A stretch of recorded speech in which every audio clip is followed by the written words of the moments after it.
நலமுடன் வாழ்வோம் வளமுடன் வாழ்வோம். நீங்கள் பார்த்துட்டு இருக்கிறது மக்கள் மருத்துவ வலையொலி தொலைக்காட்சி. இயற்கை மருத்துவம் மற்றும் மாற்று மருத்துவ நிபுணர் மருத்துவர் இளந்தமிழன் இப்ராஹிம் பேசுகிறேன். என்னுடைய பழைய வீடியோ புதிய வீடியோ பார்க்கணும்னா கீழே இருக்கிற பெல் பட்டன் பக்கத்தில் இருக்க சப்ஸ்கிரைப் பட்டன் ரெண்டையும் அழுத்துங்க. ஃபேஸ்புக் வாட்ஸ்அப்பில் மற்றவங்களும் ஷேர் பண்ணுங்கள். நம்முடைய பாரம்பரிய மருத்துவ முறைகளை எல்லாருக்கும் சேர்க்கறதுக்காக செய்யப்படுற சேனல் உங்களுடைய சப்போர்ட்கள் எனக்கு தொடர்ச்சியாக கொடுங்க.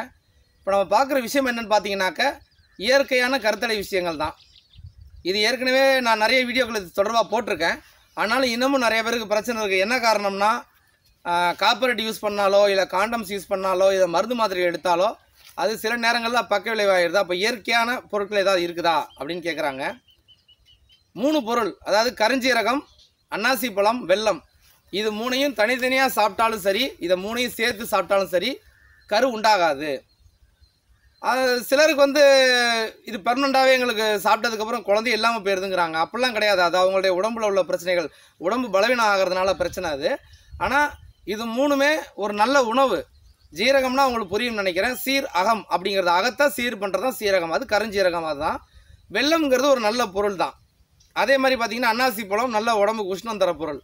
அப்போ இது 3ஐயும் சேர்த்து சாப்பிட்டாலோ இது 3ஐயும் சில நேரங்களில் தனித்தனியாக சாப்பிட்டாலோ இந்த கரு உண்டாகிறதுங்கிறது கொஞ்சம் செட் ஆகாது. அப்போ நமக்கு இயற்கையாக கருத்தடை பயன்படுத்த விருப்பப்படுறவங்க இந்த மாதிரி விஷயங்களை 3ஐயும் சேர்த்து சாப்பிடும்போது பயனுள்ளதாக இருக்கும். பீரியடாகி ஒரு 4-5 நாள் கழித்து இதை ஸ்டார்ட் பண்ணணும். ஏன்னா பீரியடாகி ஒரு 4-5 நாள் கழித்து தான் தாம்பத்தியத்தில் ஈடுபட ஆரம்பிப்பாங்க இல்லைங்களா? அப்போ அந்த 4-5 நாள் கழித்து இதை சாப்பிட ஆரம்பித்தாங்கனாக்கா நல்லது. ஆனால் அடிக்கடி சாப்பிட வேண்டாம். ஒரு 2 நாள் 3 நாள் ஒரு ட்ரிப்பு சாப்பிட்டாலே போதும். அதோடய வீரியம் ஒரு நாளைக்கு 2 நாளைக்கு இருக்கும். இருந்தாலும் ஒரு சந்தேகம் இருந்தால் நீங்கள் பரிசோதனை பண்ணி பார்த்துங்க. அந்த யூரின் பேட் இருக்கு இல்லையா, அந்த ப்ரெக்னன்சி டெஸ்டிங் ஸ்டெப்புன்னு சொல்லுவாங்க, அதை வச்சு டெஸ்ட் பண்ணி பார்த்துங்க. ஏன்னா இது இயற்கையான ஒரு கருத்தடை பொருள் தான், உணவு தான் இது. ஆனால் இது சிலருக்கு கண்டிப்பாக ஒர்க் அவுட் ஆகிடும், சிலருக்கு ஒர்க் அவுட் ஆகாது இல்லையா? அந்த ஒரு விஷயத்துக்காக. ஏன்னா நம்ம வாழ்வியல் நம்ம உடம்பு எல்லாமே இப்போ நல்ல ஒரு இயற்கை உணவு இல்லாமல் போயிட்டுருக்கிறதுனால பெரும்பாலானவங்களுக்கு சப்போர்ட் பண்ணும், சிலருக்கு சப்போர்ட் பண்ணாமல் போயிடும். அதனால் அந்த ஒரு விஷயத்துக்காக நான் சின்ன ஒரு அவேர்னஸுக்காக சொல்கிறேன். அதனால் முயற்சி பண்ணி பாருங்கள். உங்களுக்கு விரல் இது செட் ஆனால் நீங்கள் இதை ஃபாலோ பண்ணிங்க. அப்போ இது உங்களுக்கு செட் ஆச்சுன்னா நீங்கள் வாரத்தில் ஒரு நாள் இல்லை வாரத்தில் 2 நாள் இந்த மாதிரி சாப்பிட்டுக்கிட்டிங்கன்னா உங்களுக்கு இது இயற்கையாகவே கருத்தடை தள்ளி போகும். நீங்கள் அடுத்த முறை குழந்தைக்கு முயற்சி பண்ணும்போது நீங்கள் அதை ஒரு மாதம் 2 மாதம் விட்டுட்டு நீங்கள் ட்ரை பண்ணும்போது அடுத்த குழந்தை உங்களுக்கு செட் ஆகிடும். அதனால் இது பெர்மனண்ட்டாக குழந்தை இல்லாமல் ஆக்கிடும் அப்படின்லாம் சொல்ல முடியாது.